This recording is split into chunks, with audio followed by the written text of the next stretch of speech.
అప్పుడు దావీదుని చూసినప్పుడు జనాలు ఏమనుకున్నారు తెలుసా? లైఫ్ అంటే వీడిదిరా, బ్రతికితే ఇట్లా బ్రతకాలరా.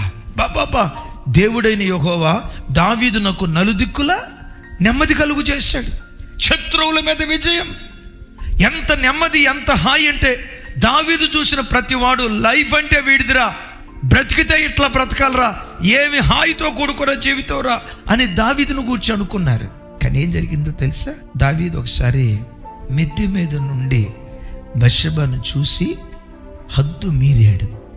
దావీదు ఇంట్లో సునామీ ప్రారంభమైంది. ఒకరోజు కన్న కూతురు జుట్టెర పోసుకొని ఏడ్చుకుంటూ వస్తుంది. రే అమ్మా తమారో, ఏమైందిరా, ఎందుకు అట్లా జుట్టెర పోసుకున్నావు? ఒకడు నన్ను చెరిపోయాడు డాడీ. నేను రాజునై ఉండగా రాజకుమార్తెను ఒకడు చెరపటమా? వాడు ఎవరో చెప్పు, వాడి పేరేంటో చెప్పు, వాడి మెడ మీద తలకాయ లేకుండా తీసేస్తా. ఆ కూతురు తలొచ్చి, వాడు ఎవడో కాదు నాన్న, నీ పెద్ద కుమారుడు ఉన్నాడే అమ్నోనే నన్ను పాడు చేశాడు నాన్న.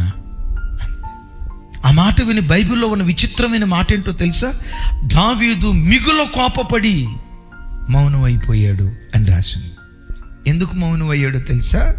అమ్నోనును పిలిచి, రే బుద్ధి లేనోడా, ఏంట్రా తామార్తో నువ్వు చేసింది అని గనకంటే, అప్పుడు అమ్నోను ఏమనేవాడంటే, నానా నేను తామార్తో చేసింది తప్పైతే మరి నువ్వు బత్షెబతో చేసేవే, అది ఉప్ప అని కొడుకు ఎక్కడంటాడోనని తన తప్పు తన నోటికి తాళం వేయటానికి కారణమైంది.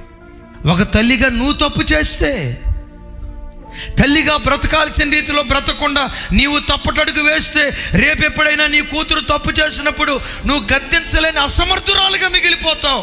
ఒకవేళ పిలిచి బుద్ధి లేనిదానే, ఏంటో నువ్వు చేసింది, నువ్వు ప్రవర్తించిన ప్రవర్తన ఏంటి అని ఎప్పుడైనా నువ్వు అంటే వెంటనే రొయ్యమని కూతురేమంటుందో తెలుసా? మమ్మీ నేను చేసింది తప్పు అయితే మరి అక్కడ నువ్వు చేసింది ఏంటి మమ్మీ, అది ఒప్ప అని బిడ్డ ఎక్కడంటుందోనని నీ నోటికి నువ్వు తాళం వేసుకుంటావు. అందుకనే అమ్మా, నీ పిల్లలకు నువ్వు కోట్ల రూపాయల ఆస్తి సంపాదించి పెట్టకపోయినా పర్వాలా, ఒక మాదిరికరమైన తల్లిగా దేవుని కొరకు నువ్వు బ్రతుకో. దేవుడు గీసిన గీతలో నువ్వు బ్రతికితే నీ కుటుంబాన్ని చూసి ప్రజలు అనుకుంటారు, మా కుటుంబం కూడా ఎలా ఉంటే ఎంత బాగుండో కదా, మా పిల్లలు కూడా ఎలా ఉంటే ఎంత బాగుండో కదా, మా సంసారాలు కూడా ఇలా కట్టబడితే ఎంత బాగుండో కదనని 10 మంది కోరుకునేటట్లుగా అలాంటి దివ్యమైన కుటుంబాలుగా నా దేవుడు మనల్ని నిలవబెట్టును గాక.